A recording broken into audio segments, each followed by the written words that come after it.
I'm gonna show you how to install Node.js and NPM on Visual Studio Code.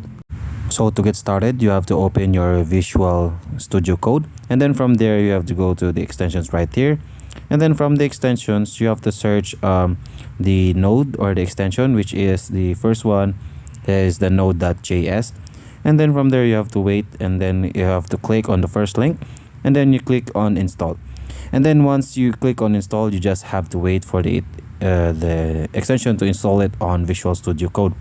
And then once it's installed, we are now going to install npm again. And then from the search bar again, you have to type in the npm IntelliSense, or like this one. And then from there you just have to click again on the first link.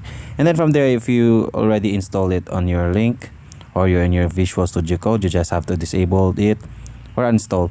Then from there you're done. Then to check it, if the extensions are in your Visual Studio Code already, just click on this one right here, and you will see right here that the Node.js and NPM is already installed in the extension. So that's how you install Node.js and NPM on Visual Studio Code.